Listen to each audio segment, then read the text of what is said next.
Hi, it's the M.L.M for the Soul channel. I do have a new topic for today. Before I begin, I just would like to say, may the words and expressions of my mouth and the thoughts and meditations of my heart find favor and acceptance before you, Hashem. And some people I thank have inspired me. I hope they can inspire you as well. And I will have links below this video to their sites there: Rabbi Shalom Arush, Rabbi Laser Brody, Rabbi Yosef Mizrahi, Rabbi Eli Mansour, Rabbi Elon Anava, Rabbi Yuval Ovadia, Rabbi Daniel Asser, Nisan Baruch Black, David Sachs, Rabbi Michael Skobach, Jews for Judaism, Rabbi David Ashir, and Rabbi Ron Ruvain. As well, if you've never checked out this channel before, I will have a link right below this video to my first video, which explains what M.L.M for the Soul means, what it stands for, and what I'm doing. So today's topic again comes from an email from Rabbi Eli Mansour, his weekly Parasha Insights. So we finished Tisha B'Av. Mashiach isn't here yet, and here he should be. So we're continuing along. So this one deals with actually the Parasha that we just read, because this is always posted Motzei Shabbos, unless I can't do that because it's, Yom Tov or something. So I call this a prophecy of comfort and consolation. So this is related to Parashat Ve'et Hanan. So the Shabbos after Tisha B'Av is known as Shabbat Nachamu, which is a reference to the portion from the prophets read on this Shabbat, or on this past one, because I'm recording it before, but. So the section from the book of Yeshayahu, which begins Nachamu, Nachamu Ami, comfort, comfort my nation. My is capital because it's Hashem is talking about his nation. So we read this prophecy of comfort and consolation every year after Tisha B'Av, even though nothing has changed. The Beis HaMikdash has not been built yet, and we still live in a state of exile. We still endure many difficult problems and hardships, and we still wait and yearn for redemption. If nothing has changed, then for what reason do we suddenly change our tune from mourning to comfort? Why do we now speak of consolation and hope if the situation remains the same? So one explanation is given by Rav Shimshon Pincus, in that the phrase Nachamu, Nachamu Ami itself provides us with consolation. The very fact that Hashem calls us Ami, his nation, despite our wrongdoing, which led to our exile, and is a reason for us to be felt to comfort and consoled. Comforted and consoled. Despite all we've endured, we know that we are still Hashem's beloved and cherished nation, and this itself is reason for hope and optimism. So there is also an additional explanation. The gematria, which is the numerical value of the word Nachamu, is 104, and thus the gematria of the phrase Nachamu, Nachamu is twice that, which is 208. This is also the gematria of the name of Yitzchak. Yitzchak Avinu is associated with the divine attribute of din, judgment, as opposed to Avram Avinu, who is associated with Hashem's attribute of kindness and compassion.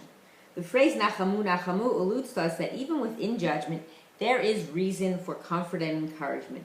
Even when it seems like Hashem deals with us harshly, he is in truth dealing with us with love and compassion.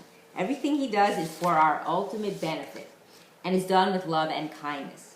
And this is true even of the hardships we sometimes experience. So that's why we always have a hard time understanding why things happen.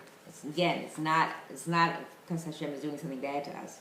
It's because he really cares, and he wants to wake us up to do tshuva or test to see how we react to something. So it's all a test, as we say. So this is why we feel comforted despite the fact that nothing has changed, because you know that even the calamities which have befallen us are in truth manifestations of Hashem's kindness and compassion. That's what I just said also. So the opening verse of the Haftorah concludes Yomar Elokim, that Hashem says.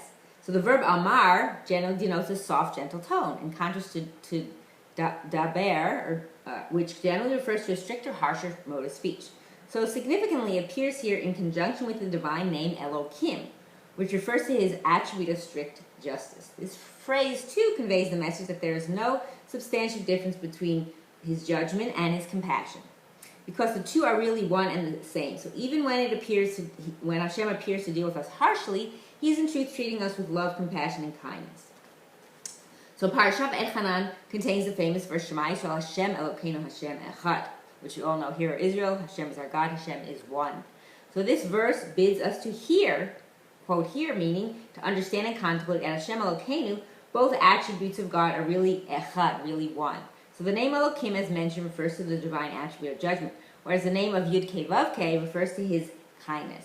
So we affirm several times each day the fundamental belief that Hashem Elokeinu, the two different ways in which we experience Hashem in our lives, are in truth Hashem Echad, meaning one and the same, and both stem from his kindness. So we are required to recite this verse several times each day because of the vital importance of this tenet that everything Hashem does is done with love and kindness.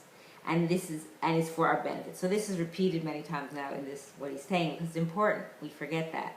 So this fundamental belief is our source of consolation after Tisha B'Av.